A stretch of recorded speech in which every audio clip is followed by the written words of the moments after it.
Hello guys, welcome back to our channel Shriya reaction. আমি শান্তনু। আমি রিয়া। তো সাকিব খানের নতুন এই ঈদে নতুন মুভি প্রিন্স রিলিজ হয়েছে এবং তাকে নিয়ে এই প্রিন্স নিয়ে কিন্তু অনেক রকম কথা সোশ্যাল মিডিয়াতে চলছে, পজিটিভ নেগেটিভ অ্যাভারেজ, এক একজন এক এক রকম রিভিউ দিচ্ছে। তো এইরকম একটা রিভিউই বলবো আমি, আমাদের সামনে চলে এসছে, যেটা হচ্ছে বিটিকবাজের ভিডিও। বিটিকবাজের ভিডিও এর আগে আমরা দেখি এবং আমাদের বেশ প্রচুর ভালো লাগে। একদম প্রচুর এনজয় করি আমরা। তো এখানে যে টাইটেলটা দিয়েছে, টাইটেলটা কিন্তু আমার একটু কেমন কেমন লাগছে। সেই টাইটেলটা হচ্ছে প্রিন্স সিনেমার কঠিন শিহরণ, এবং তার সাথে যে নিচের লাইনটা অ্যাড করেছে সেটা হচ্ছে Shakib Khan new movie Prince worst ending ever. তো কেন বলেছে এই ব্যাপারটা এবং তার কেমন লেগেছে সেটাও জানার চেষ্টা করবো। তো বেশি দেরি না করে চলো দেখা যাক আগে ভিডিওটা। তো চলো শুরু করা যাক, let's start. My name is Prince. আরে মোশারফ ভাই, এইটা তো আপনার সিনেমা না, এইটা শাকিব খানের ছবি। প্রিন্স সিনেমাটির রিভিউ কোথা থেকে দিব, এ বিষয়ে কি বলবো কিছুই বুঝতেছি না, কারণ এমন একটা গল্প দেখছি ভাই, কাহানি বলতে পারেন তুফানের মতো একটা অ্যাকশন মাসালা খাওয়ার পর, তাণ্ডবের মতো একটা হাই ভোল্টেজ খাওয়ার পর, Welcome to the show. বরবাদের মতো একটি মাস্টারপিস খাওয়ার পর প্রিন্সের মতো একটি সিনেমা খাইলে বমি হওয়াটা তো স্বাভাবিকই। 2 মাসের মধ্যে মেগা স্টার সাকিব খানের সিনেমা বানাই ফেললে তো এমন হবেই। টাইম শর্ট ছিল। সোশ্যাল মিডিয়াতেও কিন্তু প্রিন্স সিনেমাটি নিয়ে নেটিজেনরা দিচ্ছে নেগেটিভ রিভিউ। আর যারা শাকিব খানের উন্নতি চায় তারা বলতেছে এই রকম, এই জীবনের প্রথম মনে হচ্ছে শাকিব খানের একটা সিনেমা দেখে দুঃখ পেলাম। আরে সাকিবিয়ানরা আগেই চাইতেছেন কেন? সিনেমার গল্প তো খারাপ হইতেই পারে, তার মানে তো এই না যে সম্পূর্ণ সিনেমাটাই খারাপ। চলেন এবার প্রিন্স সিনেমার পজিটিভ দিকগুলো আমরা আগে দেখি। প্রথমে কথা বলা লাগে এই সিনেমাটার বিজিএম গুলা নিয়ে। সেরা ছিল, ঠিক। হলে দর্শককে বসায় রাখছিল একমাত্র এই সিনেমার বিজিএম গুলা। প্রত্যেকটা বিজিএম এর কাজই ছিল দুর্দান্ত। দুর্দান্ত, একদম। আমি আগেই বলেছিলাম যে বিজিএমটা খুব সুন্দর মেগাস্টার হয়েছে। শাকিব খান ছিল এই সিনেমায় অনন্য। তার প্রত্যেকটা লুক, প্রত্যেকটা আউটফিট, প্রত্যেকটা কস্টিউম আমার কাছে ব্যাপক লাগছে, বেশ ভালো লাগছে। वाह क्या लड़का है। অ্যাকশন সিনগুলোয় শাকিব খানের পারফরমেন্স খুব চোখে পড়ার মতো ছিল। বলতে পারেন লিড আর্টিস্টদের মধ্যে শাকিব খান একাই সম্পূর্ণ সিনেমাটা টেনে নিয়ে যায়। Cheers. প্রিন্স সিনেমাটির ট্রেইলারের একটা সিন নিয়ে অনেক সমালোচনা হয়েছিল, মনে আছে? Arsono bulleted besti. কিন্তু সিনেমা হলে এই সিনটার 5 মিনিট সময়টাই ছিল পুরো সিনেমার best part, pure goosebump. Cinema হলের দর্শক এই সিনে এত পরিমাণ চিল্লাইছে যে বলার মতো না। মুভিতে শাকিব খানের অনেকগুলো স্লোমো শট ছিল এবং সিনেমাটোগ্রাফির এই কাজগুলো আমার কাছে বেশ ভালো লাগছে। সিনেমাতে আমরা নায়িকা ট্রেলারও ছিল দেখেছি। দুইটা। প্রথমে কথা বলি ইন্ডিয়ান অ্যাক্ট্রেস জ্যোতির্ময় কুন্ডুর কথা। তার অভিনয় ছিল খুবই ন্যাচারাল, আমি যেরকম আশা করছিলাম তার থেকে অনেক ভালো পারফরমেন্স সে দিছে। নায়িকা হিসেবে 10-এ 10। আপনি পাস স্মাইলিং। দ্বিতীয় নায়িকা ছিল তাসনিয়া ফারিন। তার অভিনয় নিয়ে আমি সব থেকে বেশি ভয় ছিলাম, তবে ফারিন আপু নিজেকে উজাড় করে দিয়ে খুব ভালো পারফরমেন্স দিছে। তার একটা সোলো গান ছিল ডিস্কো দিলরুবা নামের, ওই গানে তার পারফরমেন্স আমার সত্যি মুগ্ধ করছে। আমরা গানটা দেখিনি। স্পেশাল ভাবে মেনশন করা লাগে জনাব ইন্তেখাব দিনারের কথা। তার অভিনয় এক্সপ্রেশন মানে এতটা রিয়েলিস্টিক ছিল যেটা সবাইকে ছাড়িয়ে গিয়েছে। প্রিন্স।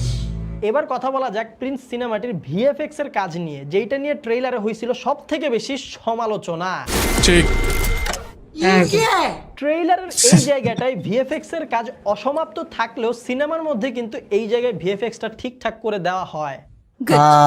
আচ্ছা, এটা ঠিক করলেও সিনেমায় গুলি আর ব্লাড ইফেক্ট ছিল সস্তা ইউটিউব গ্রিন স্ক্রিন ইফেক্টের মতো। মানে কিছু সিনে ভিএফএক্স এর কাজ ছিল অনেক ভালো দুর্দান্ত, আবার কিছু সিনে ভিএফএক্স এর কাজ ছিল একদমই সস্তা থার্ড ক্লাস। ভিএফএক্স তাড়াতাড়ি করার জন্য। ছিল না একদম। পুরো সিনেমা জুড়ে। ভিএফএক্স এর মতো মেকআপ আর প্রস্থেটিকের কাজও সেম। কিছু সিনে মেকআপ আর প্রস্থেটিকের কাজ ছিল খুবই ভালো, দেখতে অনেক সুন্দর লাগছে, আবার কিছু সিনে ছিল একদমই সস্তা থার্ড ক্লাস। ব্যালেন্স ছিল না মেকআপ আর প্রস্থেটিকের সম্পূর্ণ সিনেমা জুড়ে কাজ। মনে হয় একজন অর্ধেক কাজ করছে আর বাকি অর্ধেক বাজেট সংকটে সস্তায় অন্য আরেকজনকে দিয়া করাইছে। আপনি নিশ্চয়ই বুঝতে পারছেন। এইবার বলি প্রিন্স সিনেমাটির গানগুলোর কথা। গানগুলো মোটামুটি বেশ ভালোই ছিল, পরি গানটা অনেক ভালোই লাগছে। ভালো, আমাদের ভালো লাগে সত্যি। তবে জ্বালা জ্বালা গানটা মোটামুটি জমছে। পরি গানটার মতো গানের প্লেসমেন্টটাও ছিল মোটামুটি ভালো, হ্যাঁ প্লেসমেন্ট খুব সুন্দর কিন্তু ছিল। জ্বালা জ্বালা গানের প্লেসমেন্ট মানে জাস্ট একদম অযথাই হুট করে জ্বালা জ্বালা গান শুরু হয়ে গেছে, টোটালি ইরিলেভেন্ট, স্টোরির সাথে এক বিন্দু কানেক্টেড না, মানে গল্পের মধ্যে ঠাস করে একটা জ্বালা জ্বালা।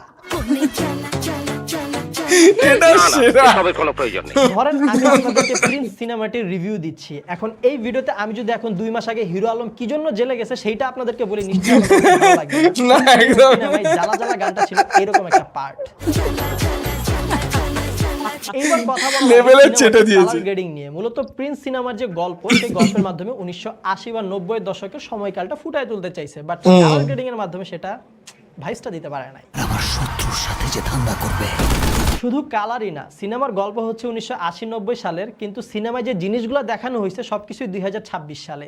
1990 সালে ওয়াইফাই রাউটার, 1980 সালে ঢাকার রাস্তায় চলতেছে টেসলা ব্যাটারি চালিত রিক্সা, R15M, এনফিল্ড বুলেট, মানে সবকিছু ডিজিটাল, সেই সাথে ঢাকার নগরায়ন।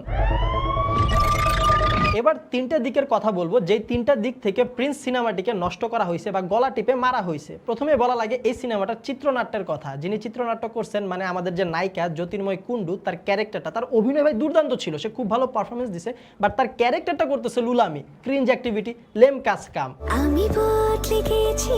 নায়িকা জ্যোতির্ময় কুণ্ডু সর্বোচ্চ চেষ্টা করছে তার অভিনয় বা পারফরমেন্সের মাধ্যমে এই বিষয়গুলো ঢাকার, বাট চিত্রনাট্য সেটা করতে দেয় নাই। আর তার কথার যে অ্যাকসেন্ট দিছে সেটা তো আর বললামই না। আবার ভিলেনের কোনো ডেয়ারিং অ্যাক্টিভিটিসই নাই। এত চমৎকার একটা ভিলেন দিছে ভাই, এত মাথা নষ্ট লুক, এত কিলিং একটা ভাইবস। ঠিক। উনি শুধু তামাক টানছে আর 2-3টা ডায়লগ দিছে। 2.5 ঘন্টার সিনেমার 2 ঘন্টায় চিত্রনাট্যে রাখা হয়েছে শুধু গোলাগুলি। এ ওরে গুলি মারে, ও ওরে গুলি মারে, কেন গুলি মারে সে নিজেও জানে না, কিছু হইলে গুলি, পান থেকে তুই খসলেই একটা গুলি।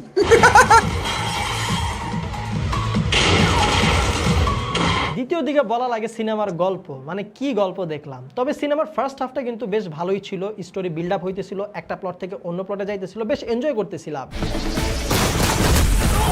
বাট সিনেমাটার সেকেন্ড হাফে আমার কাছে মনে হচ্ছে সবকিছু একদম তালগোল পেঁচায় ফেলছে। ফার্স্ট হাফের যে এক্সাইটমেন্টটা ছিল ওইটাও একদম নষ্ট হয়ে যায়, পাশাপাশি সিনেমাটার যে ফিনিশিং, মানে এই সিনেমাটার ফিনিশিং দেখে আমি জাস্ট শিহরিত।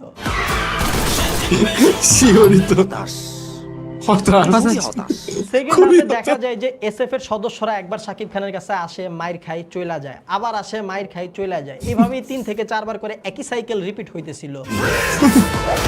আবার সিনেমাটিতে রাখা হয়েছে 2টা নায়িকা, কিন্তু এই সিনেমার গল্প একটাও নায়িকা চায় না। যেখানে সিনেমার গল্পই নায়িকা চায় না, সেখানে রাখা হয়েছে 2টা নায়িকা। বড়ই অন্যায় হয়েছে। জ্যোতির্ময় কুণ্ডু তাও মেইন নায়িকা, মানলাম, বুঝলাম, গল্পের মধ্যে প্রয়োজন হিসেবে তারে ঢুকায়া দিছে, মানা যায়, বাট তাসনিয়া ফারিন তারে জাস্ট রাখছে হুদ দেয়, অযথা। কেন সিনেমা আছে সেটা সে নিজেও জানে না। আর তাসনিয়া ফারিনের সিনেমাতে কি ইম্প্যাক্ট পুরো সিনেমাতে আমি এটাই বুঝতে পারলাম না। অনেকগুলো সিনেমা এমন হয়েছে যে নায়িকা হিসেবে তাসনিয়া ফারিন যেহেতু আছে, তার তো একটু স্ক্রিন টাইম দেওয়া দরকার, সেই জন্য হুদাই গল্পের মধ্যে দেখাইতেছে, আর এই কাজগুলো কইরা সিনেমার গল্পটাকে মাঝে মধ্যে একটু স্লো বানায় ফেলতেছিল। আর সিনেমার ফিনিশিংটা হয়তো আমাদের মতো অনেকের কাছে একটু হজবরল বা আবল তাবল লাগছে। এই জন্য দেখা যায় আগে যখন শাকিব খানের সিনেমাগুলো আমরা দেখতাম, শেষে হলের দর্শকরা হই হুল্লার দিত বা হাততালি দিত, সিটি বাজাতো। এই সিনেমার শেষে আমরা হলের ভিতর এরকম কিছুই দেখতে পাই নাই। কি অবস্থা!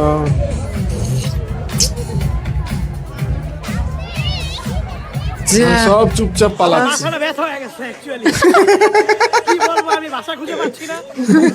তবে শুধুমাত্র শাকিব খানের জন্য হলে মাঝে মধ্যে দর্শকরা একটু সাড়া দিচ্ছিল।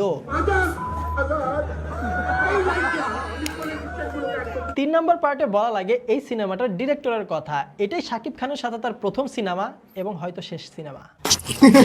আমার মনে হয় না এই ধরনের নতুন ডিরেক্টরের সাথে শাকিব খান আর কাজ করবে। সত্যি স্যার।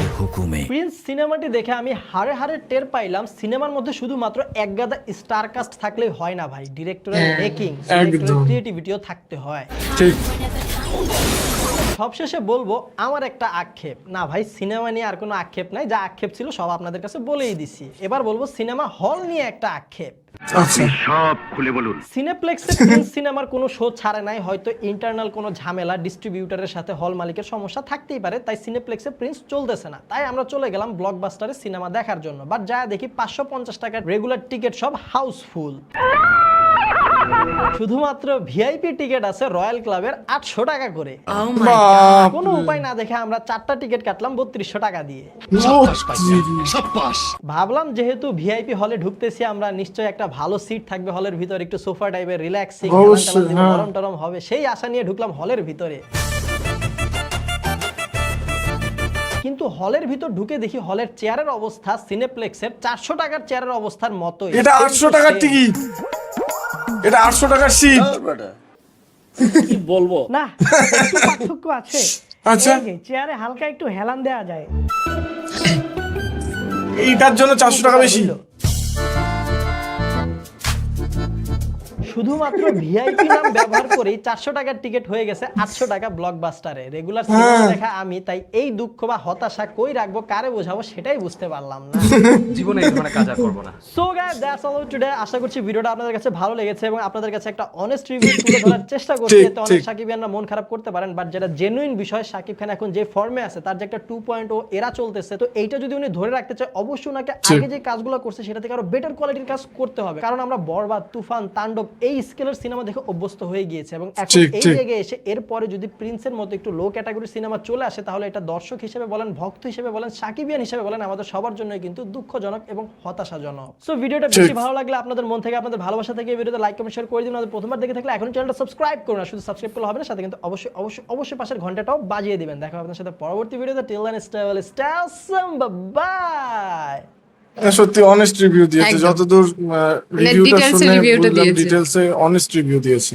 ভিডিওটা দেখে যতদূর মনে হলো বিটিকবাজ ভাইয়েরা মুভি দেখতে গেছিল প্রিন্স, এবং সেটা দেখে তাদের ভালো লাগেনি। অ্যাকচুয়ালি তাদের যে এক্সপেকটেশন লেভেলটা ছিল, প্রিন্স কোথাও গিয়ে সেই এক্সপেকটেশন লেভেলটা ম্যাচ আপ করতে পারেনি বা সেই লেভেলে যেতে পারেনি। তো তার জন্য তারা একটা খুব সুন্দর অনেস্ট রিভিউ দিয়েছে, খুব সুইট ভাবে, খুব সুন্দর ভাবে, এক কথায় তার মানে কি বলবো, ক্রিটিসাইজ করেছে মুভিটাকে বা মুভিটার যে স্টোরি লাইন আপ ছিল বা যে মানে এক কথায় ভাইব ছিল সেটাকে তারা একটুখানি ক্রিটিসাইজ করেছে, যেটা আমার মনে হয় ক্রিটিসিজম অলওয়েজ বেস্ট, কারণ মানুষকে বেটার থেকে বেস্ট করে কিন্তু এই ক্রিটিসিজম।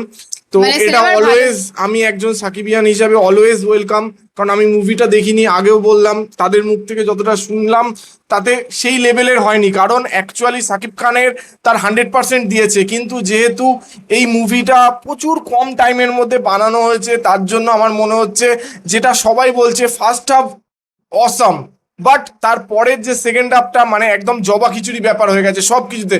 যেমন বিজিএম এর কথা আমি বলেছিলাম, বিজিএমটা কিন্তু অসাধারণ হয়েছে, বিজিএমটা এখানেও সবাই বলছে অসাধারণ হয়েছে বিজিএমটা।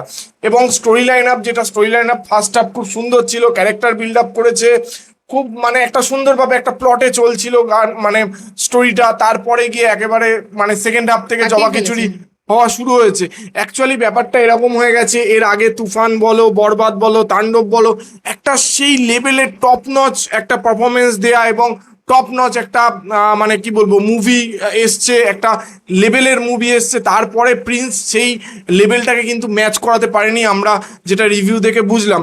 এবং তার জন্য কিন্তু প্রচুর সাকিবিয়ান, প্রচুর দর্শকরা কিন্তু হতাশ হচ্ছে।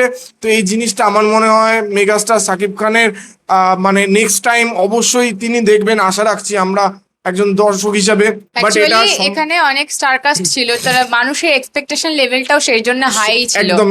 তো তোমাদের কে কে এই মুভিটা দেখেছো হলে গিয়ে এবং তোমাদের কেমন লেগেছে অবশ্যই আমাদের জানিও, আর আমাদের ভিডিও কেমন লাগছে সেটাও অবশ্যই জানিও। আর আমাদের ভিডিও যদি ভালো লেগে থাকে তাহলে লাইক করে দেবে, শেয়ার করে দেবে এবং আমাদের চ্যানেলটি সাবস্ক্রাইব করে দিয়ে আমাদের পাশে থাকবে, যাতে এরকম নতুন নতুন ভিডিও আমরা তোমাদের জন্য আরো আনতে পারি। তো দেখা হচ্ছে তোমাদের সঙ্গে নেক্সট ভিডিওতে। Thank you.